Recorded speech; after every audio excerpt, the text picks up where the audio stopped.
Whew. I think I need breakfast. Should you order something on my behalf? Or... I could order you a pancake. Oh, I think I could do a pancake. I wouldn't be mad about it. Sure. Well, then I won't order it for you because I think the whole point is that ordering you something that you didn't ask for. But I'm a consent queen, so it's not quite how I do the breakfast ordering.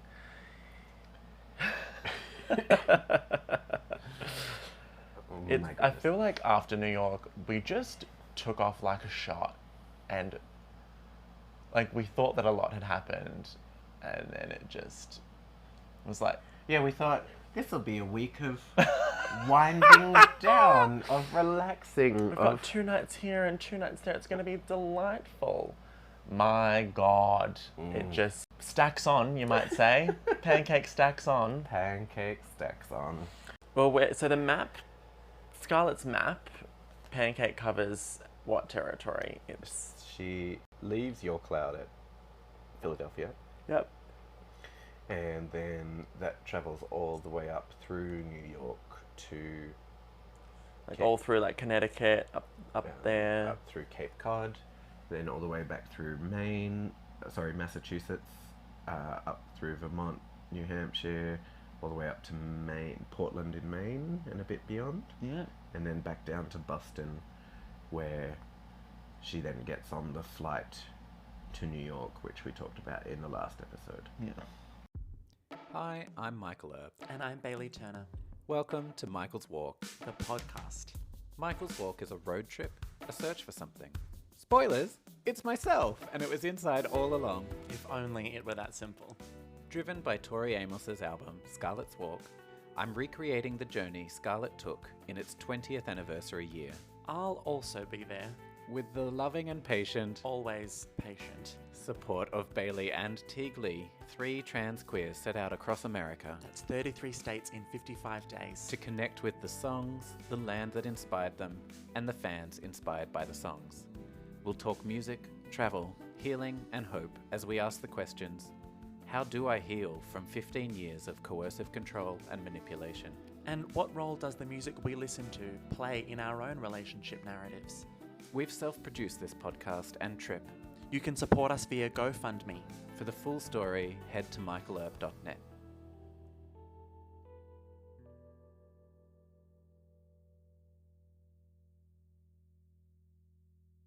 Our version of this map was that we ended up heading to Holyoke in Massachusetts to stay with the wonderful Alex Leisure Small and his partner Matt. I hope to God it's Matt. Yeah. It is.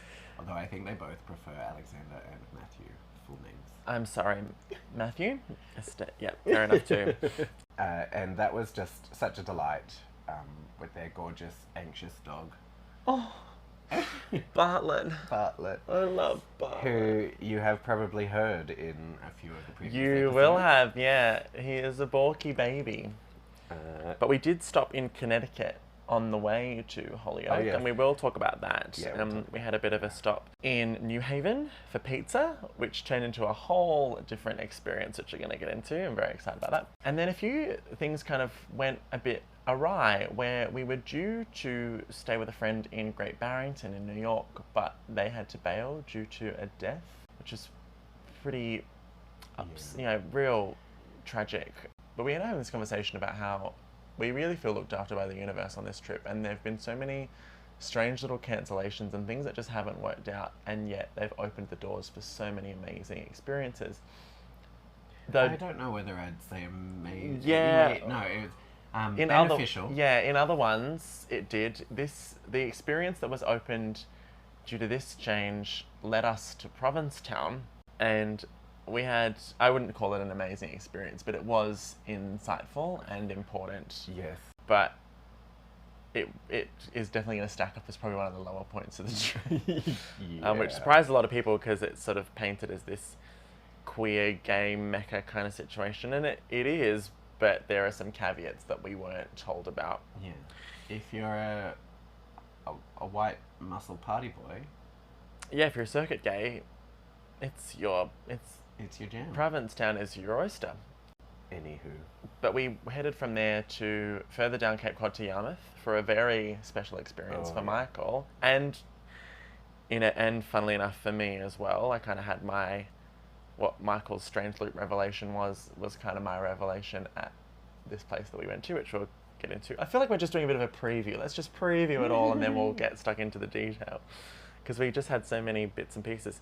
Because then from there we headed up to Boston to see the wonderful Mario, who bought us lunch and was just such a delight and wanted to do more, wanted to put us up for the night and show us Boston, but unfortunately timing and our poor choices of going to Provincetown instead of his place meant that it didn't happen. It didn't, sadly, but we're glad we got to see him. We got to connect, and that was such a delight. He's such a lovely, lovely man. Yeah. And then we headed from Boston to Woodstock, which we'll talk about in the next episode. Yeah, that's the Mrs. Jesus. That's when we get episode. to Jesus territory. Yeah. So, right, let's talk about this song. Because we were reading about it, and what kind of hit me was that it was like a sister song for Seaside. So Seaside was due to be on the album, and then Pancake knocked her out or something. And I believe that she decided that they were both oscillating around the same topic, and for some reason Pancake was the choice for the album, but then the flip side of that is available on Scarlet's Hidden Treasures, which is in Seaside is a beautiful song, but Seaside definitely speaks to the tragedy of the impact of what it is that Pancake is really calling out. Because your Pancake calls out the politics. Yep. And Seaside is about a specific event and an individual dramatically affected by politics. The decisions, which, I mean, fuck, what a time for that dynamic to be happening. And I know this song is going to mean a lot to a lot of our listeners. I know that when Roe vs. Wade was overturned, I think almost every Tory person I know who shared a story about it used that clip. I believe in defending what we once stood for. Yeah. So this song is very powerful and really, probably and I would say it is my favourite song on Scarlet's Walk, just because it's such a brilliant song. Yeah, it kind of packs real punch, and it kind of, I feel like it really turns the whole album around in a way where we've kind of got this situation where so many of the songs are sort of speaking about multiple things at once. There's sort of, is it about a relationship? Is it about Native America? Is it about politics? And then you've got Pancake that goes, bang, I'm going to be as clear about this as I can be about how fucked the world is. And that said, of course, as a relationship song. As we all do. Yeah. But but this one really kind of comes out, I'm not saying it doesn't do that. It comes out the gate a lot more kind of intensely and directly than songs like A Sort of Fairy Tale or songs like Virginia. Yeah, absolutely. So, should we start in Washington then? Yeah, we decided, even though it's not necessarily on the map, we decided to keep some of our reflections from Washington, DC for Pancake episode because of the politics link. And we found that when we were talking about Gold Dust, it was much more the reflective nostalgia, memories, re-evaluating your past kind of angle that came out in the song for us. Yeah. But Pancake brought to mind so many of our experiences in Washington that Absolutely. We feel it's worth discussing them. Yeah. It's all kind of flooding back to me now, to be honest. And well, there were all of those monuments. I just found it fascinating that every monument we visited, every sort of past president that is sort of literally put up on this giant pinnacle. Pedestal. Pedestal. You were looking at a pinnacle pedestal. Yeah, you kind of did two words at once, and that's fine. All good. They are kind of... They're like... exalted. Yes. Almost as sort of, untouchable historical figures that we all must revere. And reading the quotes that are etched in stone on the walls of these monuments, they talk about equality and freedom and justice, yet it's the people in power now twisting those words for their own design, taking away people's freedoms, like thriving off injustice, And corruption. corruption, making sure that equality is done away with. That it fascinates me that the right wing people just so staunchly, like, they'll stick to our forefathers this and you know, what's the Bill of Family values, that. And yeah, just all these things that are supposedly on their, drawn. my Second Amendment rights and all sorts of stuff. Yeah, all of this. They'll like, all the words have gone from my brain, but basically, they cling to these words, these documents that were set in stone like 400 years ago or whatever, yet will very happily take away people's liberties, which is in direct violation of the document that they're referring to. That they purport to worship to the letter. We had this really interesting interaction where we were literally right outside the White House, near the South Lawn, and to be honest, I found it almost unbearable to look at. Oh, there's some Denver sirens for you. We're in a pretty dodged neighborhood.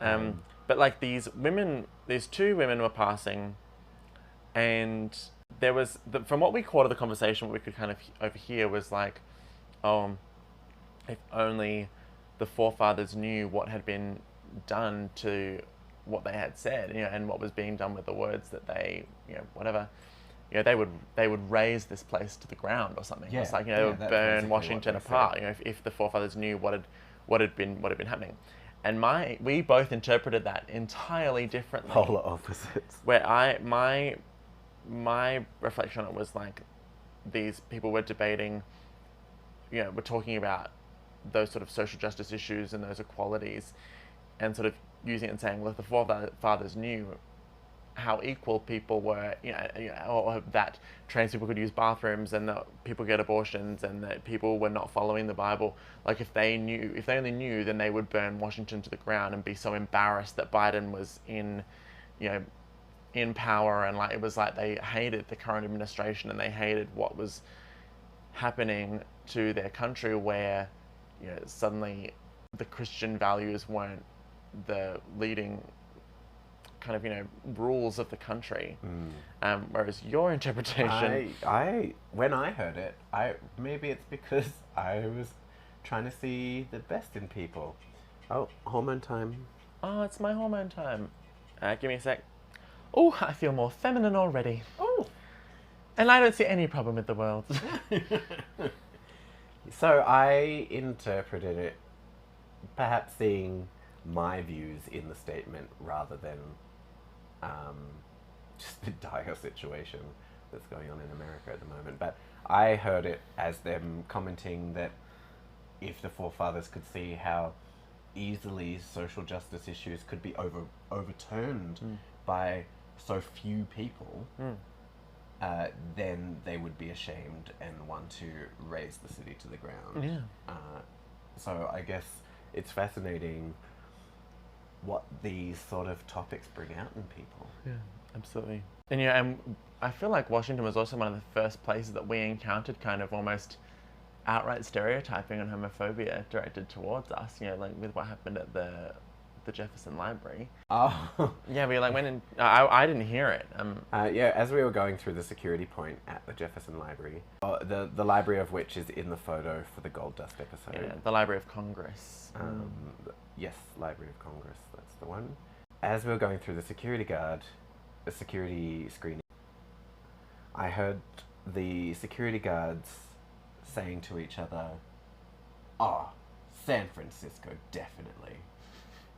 And it occurred to me that they must play this game where they guess which state or city people visiting the library come from simply by the way they are dressed. And purely the way they talk. In shocking news to everyone I know, I am a gay and dress in bright colours. And I think like Jesus, Teague might have been wearing his "So You Can Make Me Come, It Doesn't Make You Jesus" tank, and like I was dressed, you know, femininely. Like it was one of the first places where I was like, oh, this is one of the first times I've really faced this. And it wasn't even, but like I said, behind our backs and all sort of shit. But it was a very interesting sort of encounter to have there. And but we did, for all that being said, I did find the monuments actually really valuable. And it was really, as bewildering as it was that, these words were being kind of manipulated in this way, they were incredibly powerful to be amongst and to read about. And we went to the World War II memorial, where just opposite the reflecting pool, and where the fountains are, and did that thing, where we sat, you take your shoes off and sit in the pool and acknowledge that, war is something that really very few people, who fought it actually wanted, but were forced into because of these, just from greed solely, greed for territory, greed for resources, greed for power, and it becomes, a point of bragging that you can say how many thousands of people you could command to perish very violently under your command. And where I was watching this great clip recently where an Irish politician was challenging an American panel, sort of going, you cannot sit there and tell us that this is a functioning democracy. America has been at war with one party or another since its inception. Like, it's either been at war with Britain, or then it was at war with Japan, and then it was at war with the Gaza Strip, and this is not a functioning democracy at all. These people have either been in civil war or global war forever, and to sort of sit and reflect on that this is a country where there was quite an incredible quote, I don't know if you remember it, which was, it was something like, America fights for, what was it? Fights for, to liberate, not to conquer. Yes. And we just laughed openly. It was just the most comedic, ridiculous statement that we read all day. Which is like, who are you liberating But who are you trying to kid? Who are you trying to fool? Like, and I think one of the most fantastic, things that this country has been able to do is create a sense of blind faith amongst its people that it is the best country in the world to be in, and create this kind of blind patriotism, freaking flags everywhere, and it's like, well, it's kind of like that thing of like, it doesn't matter who's right or wrong, so long as we don't lose. Yeah. Like, that's what really matters. I don't really give a shit literally, I'm repeating myself. It doesn't matter who's right or wrong so long as we win. Yeah. And none of that, there was nowhere that kind of was more apparent than in Washington. And, what America has so successfully created pretty much what I sort of have thought of as like a cultural militia, where, by being able to infiltrate other cultures and dominate the means of production for the media,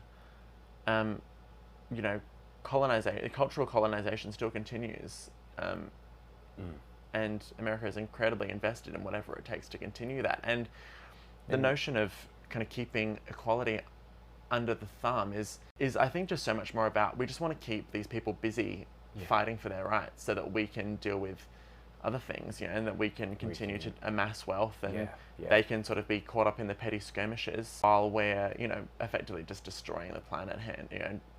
The other thing that we have noticed on this entire trip, and it links into Pancake in the sense that when Tori talks about this song, it's very much about a person or people in power who are all talk, no action. Yeah. And we reflect on Trump as president, and just how much he talks up this storm and gets people so fired up, but then you wonder, Like, What- what has he actually done to help the people that are on his side? Yeah, literally.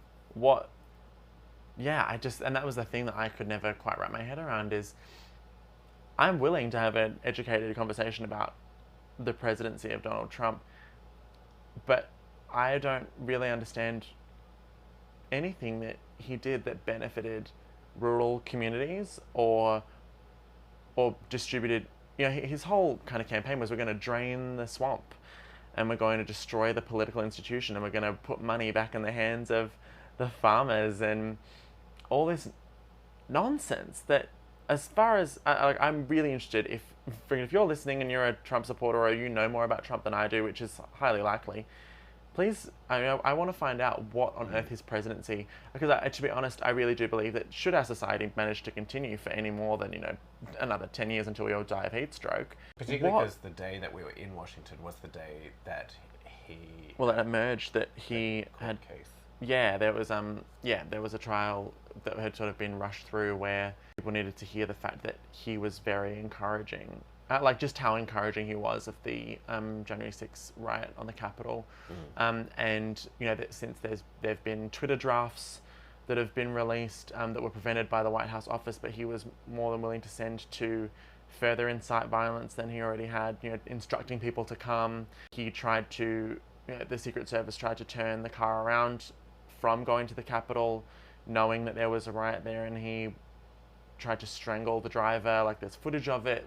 It's just, the man is unhinged, and I cannot fathom us looking back at that period of history with anything other than bewilderment, in the same way that we do look back at the time of other kind of political despots.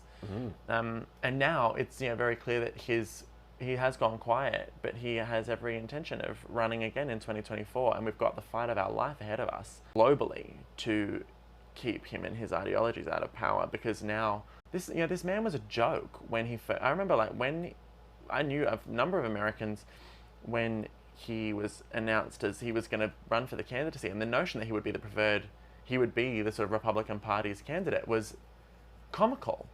But then he demonstrated such an incredible ability to, as you say, rile up the masses.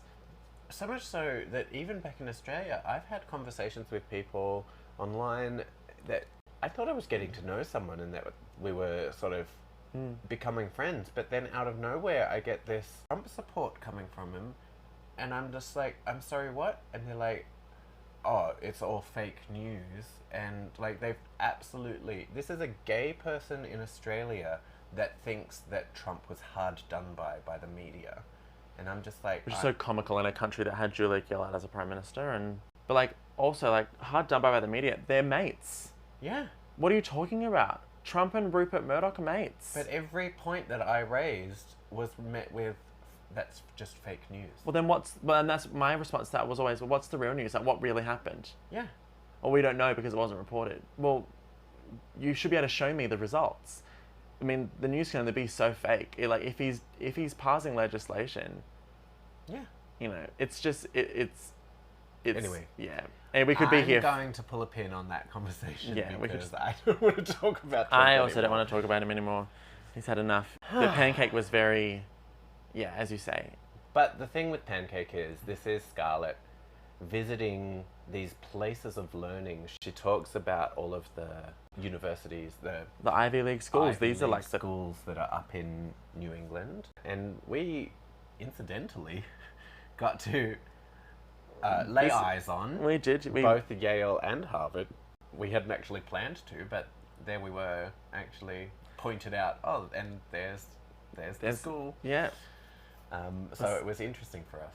It was a bit really intense for me being there in those places, because ever since I was a kid, I was a bit smarter than the average bear back in the day, and it was my mum's certainly biggest dream that I would go to an Ivy League school.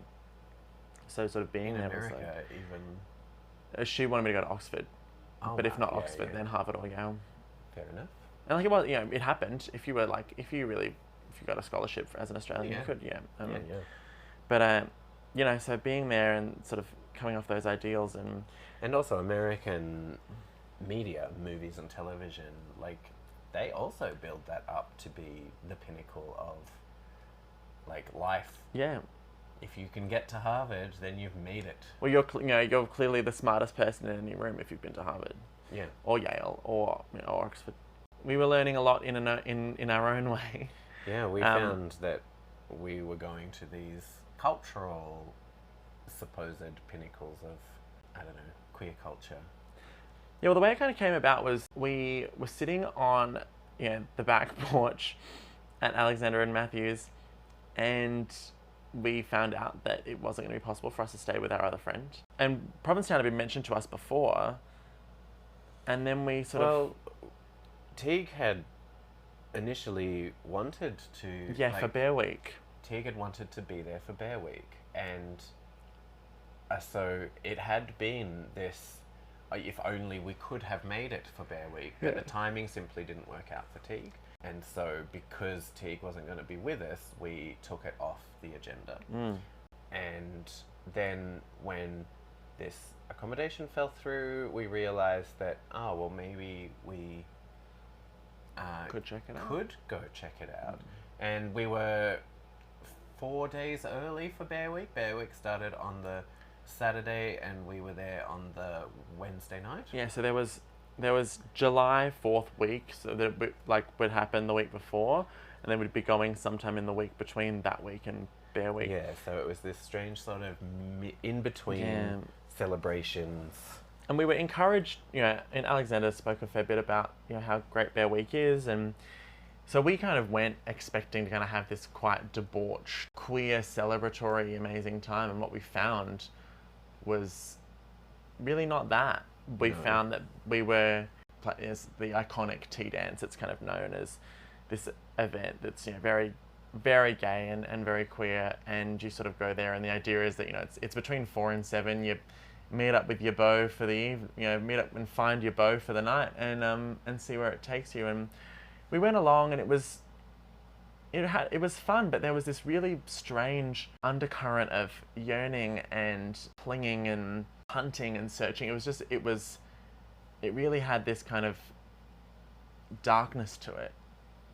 And walking around and it, just like the how do I put it, the physique of 98% of the people there was all this sort of very elite, muscular, you do anything but go to the gym / take steroids in order to achieve this. And you couldn't hear, there wasn't, everyone was talking about each other, and everyone was talking about the party, and it just was no one seems to be having a conversation. It was all just kind of a lot of talking, checking out, and I don't know, it felt really bizarre. It was strange, and that, and a number of other things that happened. It did a number on me personally. I found myself back in a emotional state that I hadn't been in since I was overweight and depressed and coping with the breakup. And my self-esteem has always been an issue for me over the course of my life, and this place simply reignited that flame in such a severe way that I was completely mown down by it just by being there. Nothing really happened in a way, but that was kind of always the point. That was the point. We kind of went there looking for something and not finding it. I think we were both really surprised at how hard we came down off that night. It kind of broke us somehow in a way that we weren't expecting, and I think we went into it so openly and so ready to celebrate ourselves and kind of to find, there are people openly telling me, when I was having conversations on Grindr, people going, I don't know what you're doing there. It's a no girls allowed kind of place. And that, that kind of was really demoralizing as well. And we even had an encounter where we got kind of catcalled from a rooftop, and, both of us got misgendered. And I sort of called up, that I'm not a guy or not a boy or whatever it was, and got this sort of eye roll, threw their hands up in the air kind of response. And I was like, yeah, I forget how much transphobia is really working its way into the gay male community. Gay men are becoming some of the primary offenders for really horrific transphobia. It's So fucking disgusting. that was a point of learning for us. It bloody was, and really reminded us that there is, Pancake isn't just about white people in power. It's about the abuses of power that happen in any community, and the lateral violence that occurs in order to scrape together as much power you can get in the paradigm. And it is really aggravating. It's the conversation at so many Pride events, and because of the what privilege cis gay men do have by when they are white, when they are attractive, when they are cisgendered, and when they are carrying on somewhat heteronormative lifestyles, and there was a lot of campaigning for them to have the power to marry, as an example, cis gay men kind of led the fight on same-sex marriage, and were kind of put as the sort of figureheads of that movement. And and the reasons for that are that gay men are kind of have been the main scapegoats of the LGBTIQA+ community for a long time, and were the most punished. And it's not to say they're entirely privileged, but there was a bit of a trade-off there around their visibility. And then once that sort of was achieved, it's like, well, there is a sense of, well, we've got what we want, fuck the rest of you. Like, we've got what we want. We don't need to kind of fight for trans rights in schools, or we don't need to fight for lesbian women in politics, or we don't want to fight for homeless youth who are still getting kicked out, or I've got my PrEP, so I don't need to get on the sort of HIV activism bandwagon anymore. Like, it's just, and this was really obviously bad. These are generalizations, sure, but we're not going to get into a not all gay men discussion either. No, and but I think the point was that this is what Provincetown served us. This is what being there brought up for us, I suppose. What I'm saying, I'm not kind of making any large accusations of a community. I'm just saying that the realities. Yeah, it was our emotional response to that environment. Yeah, and the way that we were treated or not treated, or yeah, exactly. Yeah, and it seems in vogue to be a closet misogynist homophobe, even if you're a gay man. Exactly right. Well, I mean, this is the discussion that you and I had about your last relationship, and how internalized homophobia was a major factor in the abuses, and the addictions, and all that stuff. Before we get on to the wonderful experience at the Edward Gorey Museum, I would love you to tell the people. Well, yeah. So, I mean, I also feel like we haven't spoken highly enough about staying with Alexander Leger-Small. Yeah. It just was like, I keep thinking about how much of a great time we had. We played games, and I had a wonderful interview with him. Yeah. Which you get to hear part of on the Your Cloud episode, which was the last one. You've heard part of it. You'll also hear a little bit more of that on the Sweet Sangria episode. Awesome. And thanks for all the ciggies. Saved my life. Recovering from nicotine. And the meals that were cooked for us. Yes. Oh my God, the food. They were just the best. They were just so good. We love Next them time we do this trip, we're literally not staying anywhere but with friends. Agreed. For minimum 4 nights. And we do, Scarlet's Revisited. Yeah, Michael's Walk, the comeback. Yeah. Now we're pissed. This time it's war. This time. So I'll order myself a pancake. Yeah, as well. I mean, one of the great things about Pancake is you don't really know where the Pancake reference comes into the very last line, and it's, you could have spared her, oh, but no, messiahs need people who are dying in their name. You say, I ordered you a pancake. And it evokes this image of being a woman in a society that decides for you what you'll have and what is right for you and what you want. And it's just this great line, and it packs real power. And what was kind of comical was we basically, on the way up to Holyoke, I wound up sort of having a bit of a revelation about using, Grindr, and fucking our Grindr use has been such an odd point of contention across this whole thing, and I can't believe that that's what's really been our doing and undoing. But anyway, I decided to jump back on it and try and just reconcile my feelings about what it is and what it had stood for and what part it had to play in the trip, and came across this really, really sweet person who offered to hang out for lunch in New Haven in Connecticut and just, buy us a slice of pizza, basically. Anyway, it was on the way, so I thought, well, why the devil not? And I'd had some tough Free experiences. lunch. We are on a trip where we will accept free Absolutely. So we got up there, and the pizza places were all full. And we said, well, let's just go get a drink. It's 4th of July in New Haven / famous for pizza. Yeah. And we thought, we'll just rock up. Yeah, we'll And just... they're like, hour and a half wait. Yeah. No, thank you. Nope. Anyway, we were walking around, and we walked past Yale, and we ended up seeing this place. It was like, oh, we can get a drink here at this sort of, what looked like quite a swish bar. Or there was like a little steakhouse, basically. I went, well, let's do that. That seems a bit more, low-key. Next thing... It wasn't low-key. There's this incredible Oysters menu, and it was like, we ended up, big shout out to the person who spent time with us and who showed me some really wonderful affection that at that time I really needed. And he was quite a tonic to... I was saying... He was a real gentleman. He is. I was identifying to Michael that something that I was really missing in life, but certainly, had become quite clear on this trip was, the feeling of being cherished. In that romantic sense, it was something that, when you're traveling with... the reality is when you're traveling with a couple... Yeah. And you... Sorry, we love each other. No, Not like, sorry. oh my God, that is not what's happening.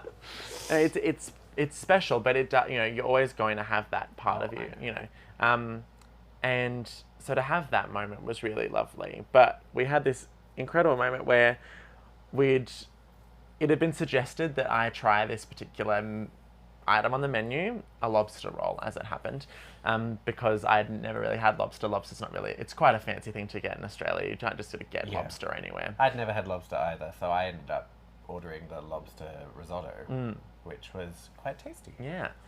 And, it was suggested you should try this. It's really great. And I was like, oh, okay. Like, I'm sort of still looking around. And anyway, we get to the waiter comes over, and this guy point blank just goes, she'll have the lobster roll, and I'll have da-da-da-da-da-da-da. And I just looked at Michael like I couldn't believe that we were on Pancake territory, and I had my food ordered for me. It was too wild. And it was just... It really was that...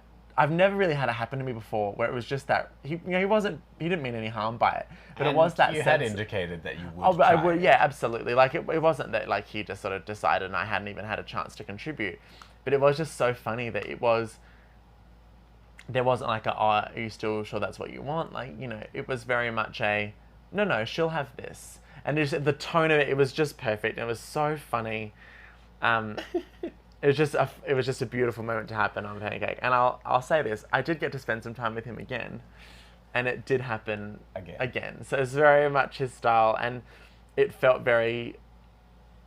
It was a very odd feeling to be ordered for, and kind of just sort of sit there as a bit of an ornament at the table.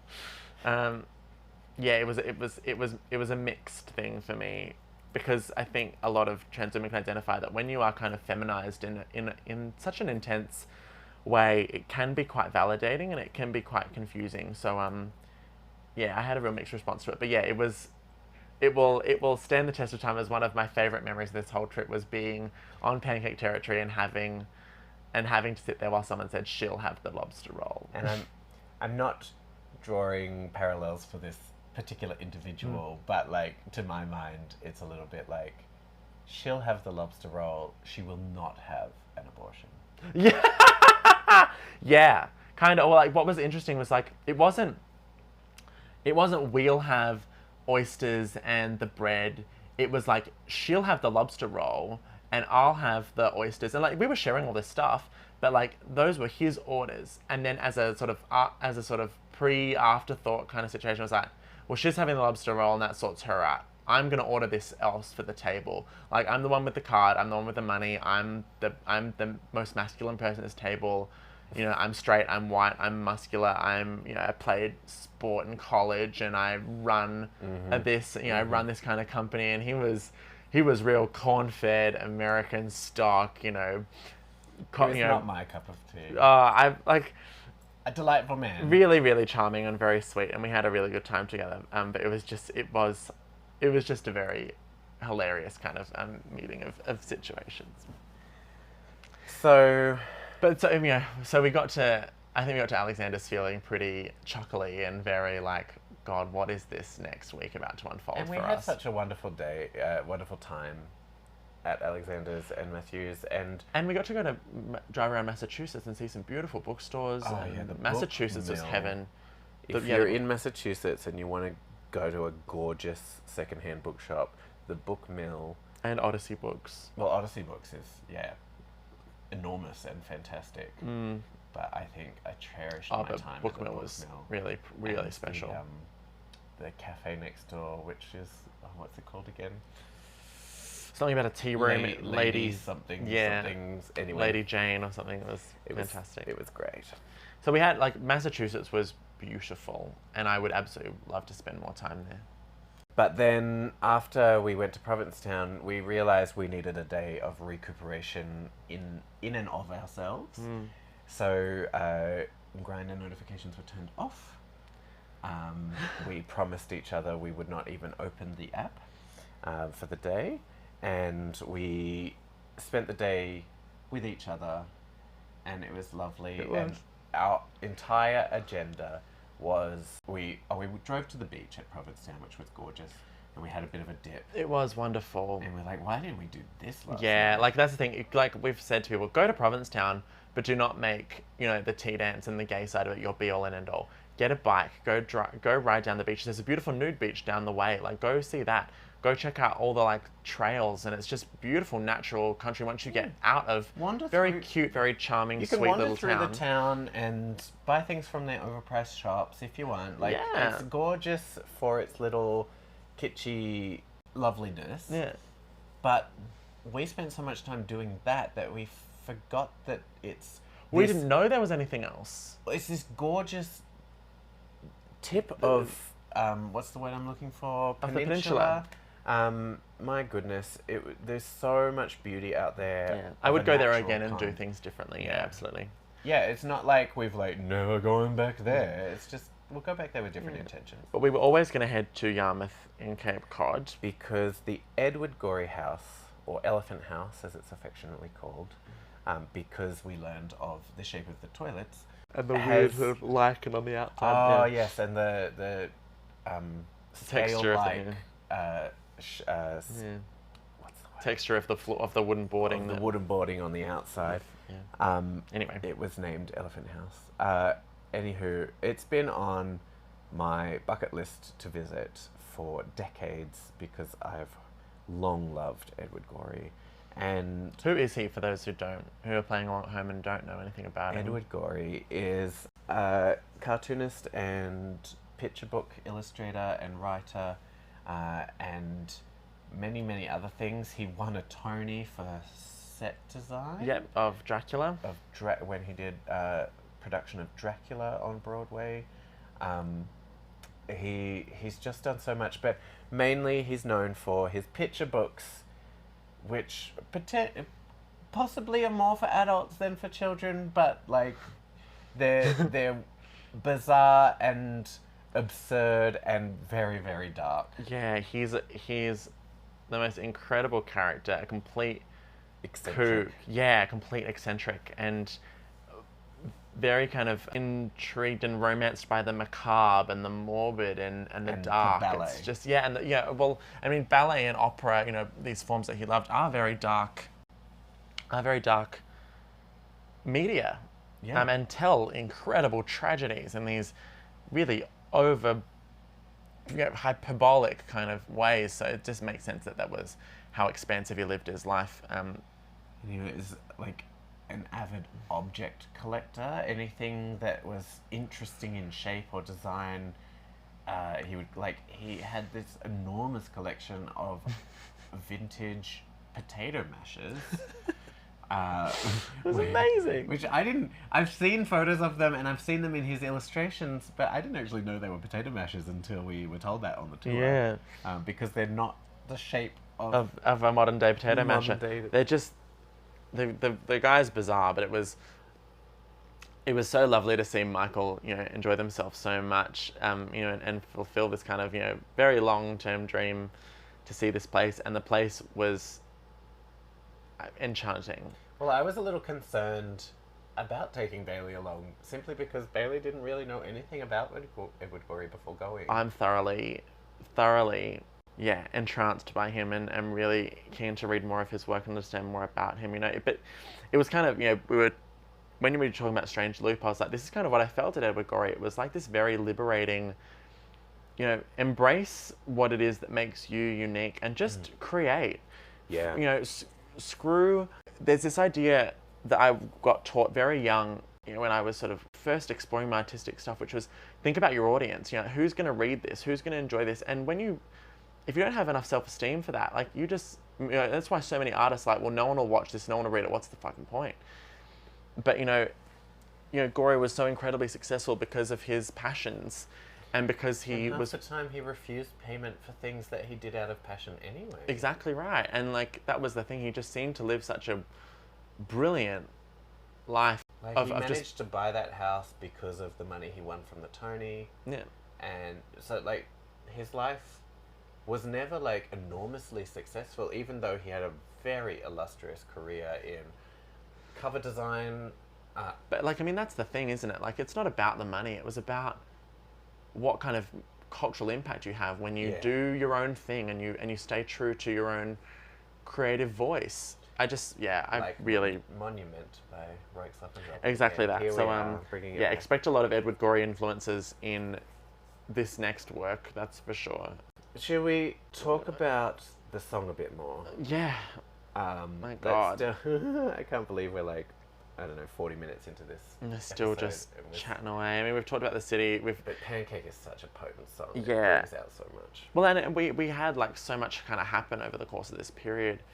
I think, we, from a lyric perspective, one of the first lyrics, we just sort of have, when we plan these, we talk a lot about the lyrics, and we like to look at, what different interpretations we have as individuals over what this song means and what certain lyrics mean. Yeah, and the line, Bailey gave me such a beautiful insight into the line, "You could deflate a 7 hurricane." Which for me was about kind of calling out the fact that, these people in power can do so much with the money and resources and access that they have. They could, you could deflate a 7 hurricane. You could take a massive event apart, and you could quell a very serious storm that's about to hit and destroy many people, and you don't. Just supporting the poor or building infrastructure. These are all things within your power, but you choose to benefit yourself instead. Literally, what's going on in Europe right now? Thousands have died overnight from the intense and never before in all of human history seen heat waves in those parts of the world. Where now in London, people are being encouraged just to stay indoors all day. Do not go out under any conditions. It's too hot and you will expire. And London isn't equipped for heat. So, people are perishing in their homes. Thousands of people, in massive wildfires that have kind of been started by this intense heat. And it's you knew this was coming. This has been predicted for ages. And now people are dying in their masses. And this happened, in Australia only a few years ago. The warnings were all there. You could have done something like this, but you are so arrogant and refusing to acknowledge that nature is more powerful than you and that climate change could kill us all, because you just refuse to believe that there's not a problem that you can't buy your way out of, or steal your way out of, or colonize your way through. It's just so that was one of those great lines. And then we talked a lot about what looking your God in the eye means to each of us as well. We both had religious upbringings. Yours was definitely more intense than mine. But I love this line of being able to say, well, I'm very content in my relationship with God and in my relationship with the deities that I've found over time. And I can look your God right in the eye and not have an issue. But the issue isn't actually, the issue's never been with God. It's always been with the people who say they follow him but don't espouse any of his values. Yeah, it's it's quite bizarre. That's, back to this sort of, Yeah. what would our forefathers think? Well, like, God is the person who said, vengeance is mine. And, Don't thou shalt judge. not, no, do not judge thy neighbor, and, Do not murder, do not all the things. yeah. For me, yeah, it's very much about, I know that I conduct myself in a way to not only minimize the impact that my life has on other people's well-being, but also I go out of my way to try and actively raise other people up. And when it comes to religion, like my view of God, or a higher power, is that they do want what's best for all of us. So when you're drawing on your God to actively be harmful to other people, where does that leave you? Your God, who is endless compassion and love, and you cannot find it in yourself to accept someone else for who they are and love them regardless, and not just love them, but actually treat them with respect, and just accept that they are supposedly your God's creation as well. Like, if God doesn't make mistakes, then I'm not a mistake. Like, Exactly. who I have been from birth, Yeah. and my journey is not a mistake. And so And my thing that I've always come across is, like, God is not going to punish you for showing caring, compassion, and love to the people who you feel have lost their way. If that's what you genuinely feel, if you genuinely believe that I've been infested with Satan and that I'm going to hell, well, that's between me and God. That actually has nothing to do with you, and never in anywhere does God say, if you see someone who's gone off the path, you better fix it, because it's your problem. Like, God is always going to show you incredible, generosity for the generosity you showed to the people who you didn't need to. Like, it just makes no Exactly. sense. Whereas, like, I don't think I genuinely believe that God is going to praise you for killing or driving someone to suicide, or, withdrawing your charity and your hospitality and your kindness and your love from them, on his behalf. Yeah. I just don't buy that. yeah, I can't get on board with that either. Which is the reason why, I can't call myself a Christian anymore, not because I have a bad relationship with God or that I have issue with what God is, but because the people. because the way that the religion of Christianity has been built in his name is inherently toxic, inherently corrupt. It looks like a drug ring. All the money's at the top, and the whole system is served to put the sort of leaders in. The whole thing is, it's just wild. And we talked about what it made me think a lot of was there's a great scene in American Horror Story, the Coven season, where there's this line where the witches are sort of taking on the witch hunters who own asset management companies. They're of incredible wealth, and the line is, they worship only one God, a green, merciless God, money. And I feel like that's kind of what happens is along the way where you may start off, with good intentions to worship God and to spread messages of love and joy, but somewhere along the way, the power of money and influence overtakes what good God brought into your spirit. Yeah. And if your relationship with God is built only around prosperity, and without that prosperity you don't believe that you could continue, then there's an issue in your religion. Yeah. I just thought I'd spend a moment going through this song with reflections on my Of course. relationship, Yeah. because interestingly it is one of the songs that first helped me start to question the situation I was in. And so I just want to highlight some of those lyrics in particular. I mean, the opening line, I'm not sure who's fooling who here as I'm watching out your decay, spoke so clearly to me in particularly the last decade. It's so bizarre thinking that it took me a decade to sort of get there. But I got there, that's the point. But, so my ex was an alcoholic and unemployed for most of that time. I think I've said in other episodes he refused to get government benefits because it was beneath him. And so I spent a long time just trying to tread water. There's a Tracy Thorn song that I lent on a lot during that time called Swimming, where the chorus is, right now we're just keeping afloat, but soon we'll be swimming. And I honestly believe that, and sometimes I struggle to listen to that now because I really believed that it was just a matter of time before we found our way again and started moving forward again. But instead, I don't know who is fooling who here. As I'm watching our decay is how it plays out. The second time she sings that line. And so that started getting me to question what was actually going on in our relationship. And if you're so happy to drink your health away on someone else's dime, like who is the one being fooled there? And I don't say that lightly. Towards the end of 2016, we had a doctor's appointment. Well, he had a doctor's appointment, and by that time I was going along to a lot of them.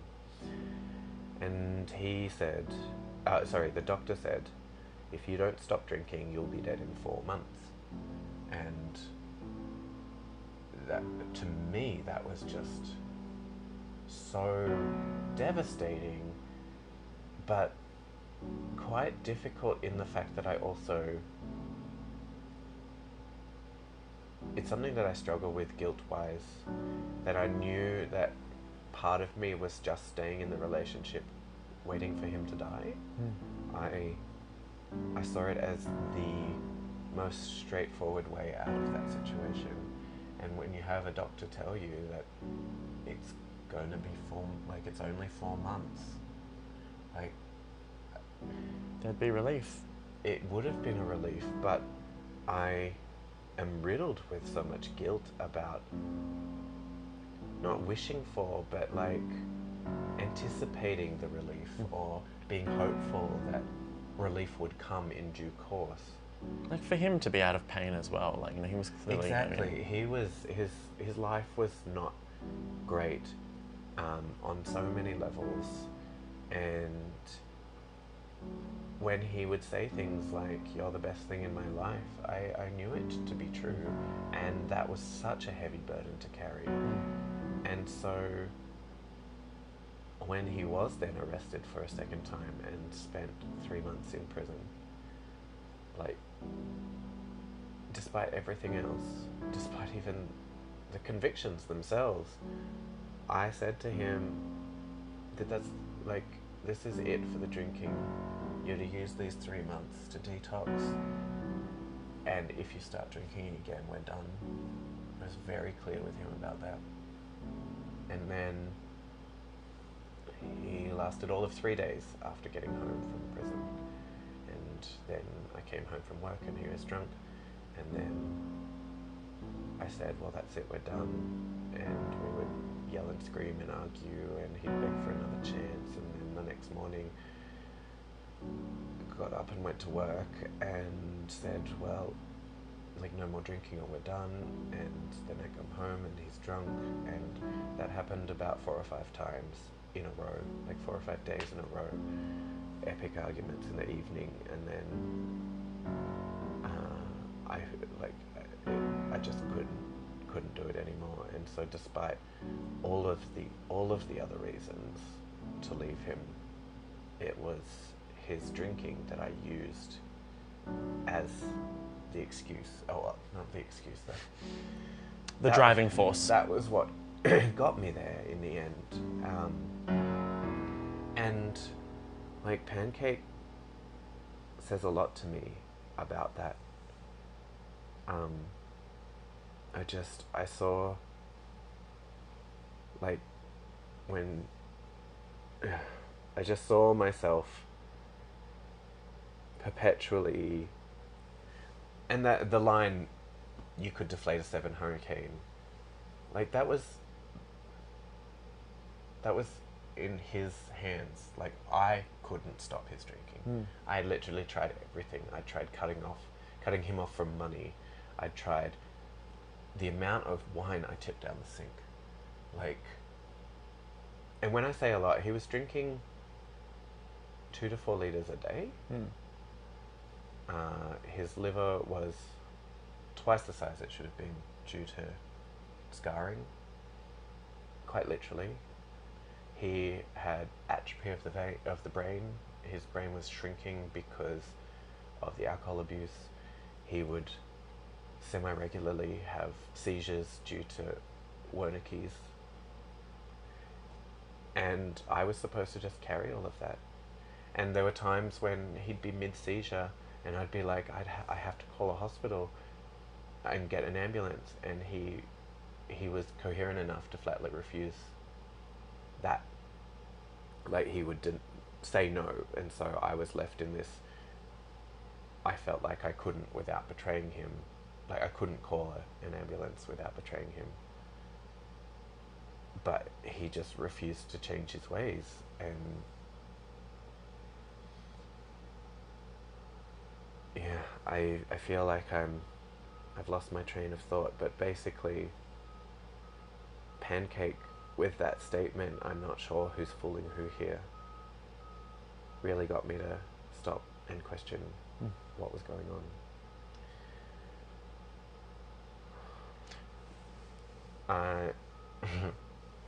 Yeah, I feel like we should just move on and do Advice for Virginia and Song Swap. We can do that. Partially because I also we've wanna- talked a lot. Oh, sorry, you go. No, I was just actually just want to have a quick look at the lyrics again one more time. But the discussion really made me think a lot. When we talked about it initially, was about this conversation coming up quite powerfully in pop culture with Ariana Grande. And if you haven't read Oh, yes. some of the stuff that she's sort of said about when she exited from her relationship with someone who was a very severe addict, and what it meant to be a partner of someone with a severe addiction, it's absolutely worth looking into, because she faced incredible abuse from the mass pop following communities of both her and the partner in question, whose name escapes me, but I know that his name was Malcolm. I think it's like, but he, then eventually, died shortly after they parted ways, in large part due to his addictions, and she was kind of blamed almost for his death, and it was abandoning him. Yeah, literally. And there's so much more than anyone can possibly fathom. Listening to what you're talking about, this isn't A Star Is Born, where like, oh, someone pees himself on stage one time and it's just so uncomfortable that you can't be with an alcoholic anymore. It's goes so much deeper and so much darker and so much more violent and frightening than you could possibly imagine if you're not in it. Yeah. And plays on your deepest personal traumas around leaving someone who is really on the brink of death. So yeah, I would strongly encourage people to sort of find out a bit more about that, and yeah, I know that I really got a lot out of what Ariana wrote around that time. So my advice for Virginia is listen to this song. Yeah, great advice. Listen to Pancake. Tori Amos, she fixes everything. Yeah, she's pretty cool. I don't know if you've heard of her. Who? She's a minister's daughter. Tori Amos. Tori Amos. Tori Amos. But more than that, really want you to... Well, my advice was that this song is really encouraging people to form your own opinion. Educate yourself on as much as you possibly can. It can be very tempting in a relationship to kind of just prescribe to their opinions and their beliefs and their way of moving through the world and just kind of fall under their wing. And I've heard, coming back to the Trump stuff, I was only having a chat recently with someone who is having, and this is very common, where their father is very, conservative in their politics and very much just votes, almost just votes to piss people off, really. And their mother doesn't have those same politics, but still votes in the same line and just kind of goes along with the husband. And I'm like, that's terrifying to me, that you would just kind of go, well, I don't believe that a number of things are right, but my partner votes in this particular way, and therefore I will continue to vote in that way just to prevent an argument happening in our relationship. And someone else I work with, they had been in an 8-year-long relationship, had been together for a long time and were very, intimate and close, and they were friends, and there were kids in the mix, and there were, shared assets. And then over the course of a very short span of time, their opinions were divided on vaccination, and it was over within a few weeks. Yeah. And it's just, but I think that's a better scenario than the other, but like, your relationship shouldn't trump your understanding of right and wrong. And being alone, the fear of being alone shouldn't prevent you from actually standing by your own morals and ethics. So that's my advice to Virginia, is form your own opinions and don't let your relationship get in the way of your understanding of what's morally right. And also, I guess my advice would be to look your own God in the eye from time to time. I mean, yes, we're all very good at questioning other people's sources of motivation, but like, can you rightly say that you're not motivated by, and I'm not talking necessarily religious gods, it's very much what drives you to live the life that you're living. Are you only in it for the money? Are you only in it for your own betterment? Or you're standing in that community and other minorities be damned. Yeah. Like, how are you conducting yourself with your own God? Yeah. So I think we have quite a lot of titles for our song swap, so I'm just going to pick 2. I was just going to say, let's just say them Sweet. all and done. not talk about them. Done. And you can go listen and draw from Your own conclusions. Yes. Great. Well, the ones that I suggested were, the first one was Wise Up by Amy Mann, which is a great testament to what it means to be with someone who has addictions or has issues. Standing in the Way of Control by Gossip, Kaboom. Bullet with Butterfly Wings by Smashing Pumpkins, and Metal Heart by Garbage. Those ones are a lot more about taking on the politic and calling out the shit of this world we live in. Yeah, the ones that came to mind for me were Versions of Violence by Alanis. This is something that I strongly recommend people listen to, just because it is basically a list of things that are abuse and violent in nature, even though they are not physical. So it kind of is a great one to tie in with this whole project. Under the Table by Fiona Apple is a great one about speaking up for yourself regardless of your partner's viewpoints. And as I've mentioned already, Swimming by Tracy Thorn. We've got 10 seconds left. We will see you in Mrs. Jesus territory. Oh, it'll be good. It's a bit more uplifting in some ways. We promise. Than this one.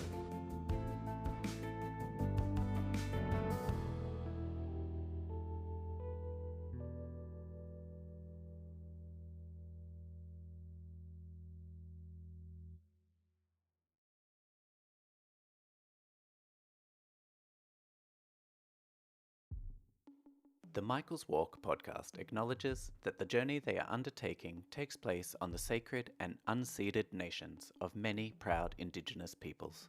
From the lands of the Wurundjeri and the Boonwurrung people of the Kulin Nation, we are fortunate to call home, to each and every Native American tribe's land we'll set foot on as we travel. We pay our respects to their elders past, present and emerging, and humbly acknowledge their sovereignty.